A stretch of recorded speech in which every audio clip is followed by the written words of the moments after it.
Here we go. Manuel Ugarte to Manchester United. The deal sealed between the clubs. Personal terms have been agreed for over a month. £50 million fixed deal. United got what they wanted. There is £10 million of add-ons. That is based on performance and success combined. So essentially, if Ugarte is brilliant and Manchester United win major trophies, they get an extra 10 million euros, but 50 million euros up front. Ugarte will travel just as, and I always call this out on the terrace, a very little known to the UK population. Uruguayan journalist late last night said it's all done, it's over the line. He's going to fly to England tomorrow for his medical. He'll be there. He'll be available for Sunday's game against Liverpool. But Manchester United have got their target. And on top of that, Scott McTominay is expected to travel to Italy today with an aim of finalising the move from Man United to Napoli. Agreement in principle between Napoli and United. A deal worth £25 million. Advancing towards completion on personal terms. So it's Scott McTominay out and Ugarte in. United fans, give me your thoughts, give me your feelings, give me your opinions in the comments section below. Make sure you're all liking this video as well and that you've subscribed to the channel if you haven't done so already. And I love it. I love it. And let me just caveat all of this at the beginning because I'm almost at a point where it's becoming a little boring having to consistently repeat the same thing. Ugarte isn't the saviour. Ugarte isn't the final piece of the jigsaw. Ugarte isn't the person that's going to fix our midfield, fix our team. Man United are not in that position. We've spent £185 million this summer. It's the beginning of, in my opinion, our first legitimate rebuild at the club since Sir Alex Ferguson left. Key football decision makers in place. The manager being given new instructions and having a new role. There's loads of things to assess, but it's going to take 3 to 4 years to fix the squad, to fix the stadium, to fix the culture, to get us back to where we want to be on a consistent basis. This isn't players and a new manager coming into a brilliant environment that's been thriving for years. This is ground zero, everything being dragged out and new things being built in their place. That all being said, I'm very excited about this signing. More athleticism, a little bit more speed, someone that can cover ground so much more in that DM role, that ability to be a destroyer, to win the ball back, to protect the back line, to help us when we're attacking against counters as an example, to give us as well more options in the middle. Casemiro, who I do believe has started well this season, doesn't have to be running to the ground. Mainly doesn't have to start every single game. It gives us options with the amount of competitions that we're in this year. I would still like us to go out and find another midfield player as well. Somebody with a higher level of technical ability on the ball, the ability to play make from a deeper position, the ability to break the lines better than Ugarte does. That isn't his specialism. That isn't what he is famed for. I'm not expecting Ugarte to be Xavi or an Iniesta. So anybody that's putting him on that pedestal to shoot him down day one, find some shame, in my opinion. You're almost creating a narrative that shouldn't exist. But overall, I think this is an excellent signing for Man United, one that will improve us. But again, I repeat, this doesn't fix the club. It doesn't fix the midfield.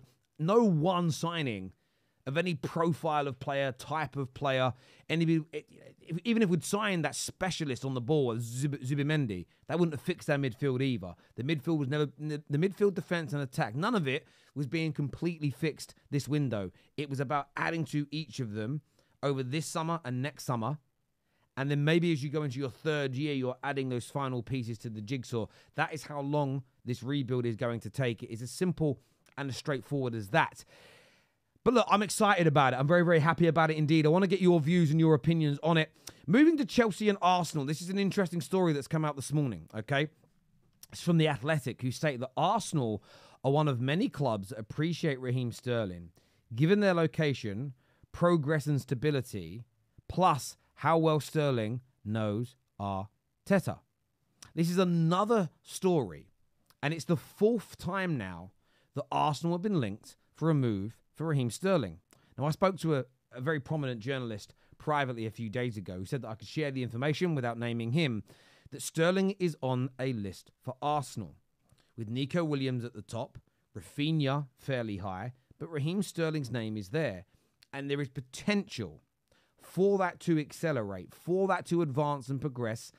When I say later in the window, I literally mean later this week. As we know, the transfer window ends on Friday. There's just 3 to 4 days to get your deals complete, to get your deals over the line before a long, hard season ahead. Well, until the January anyway.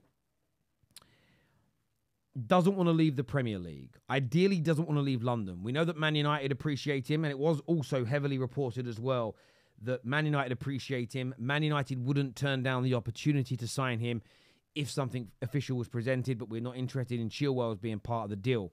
Aston Villa at this particular juncture showing zero interest. Crystal Palace, we believe, and when I say we believe, through what we've read in the mainstream media, not us having sources. We're a fan channel. No fan channel has sources. We read the news, we react to it the same as you do. Still get a lot of that in the comments, which I find so strange. Terry, I can't believe you made up that story that Chelsea wanted Osimhen. I didn't make it up. If you believe it's made up, I didn't make it up. I put the source on the screen. Still baffles me to this day. To this day, it still baffles me. But Arsenal fans, what do you make of it? It's the fourth report now. It's the fourth mainstream. And this is The Athletic. This isn't coming from the Sunday Star or the Beano. This is coming from The Athletic. He's on your list. I can't wait to read the comments. I love reading the comments. Good, bad, or indifferent, I always read the comments because I respect my community. I'm so torn. I'm so split. I'm so...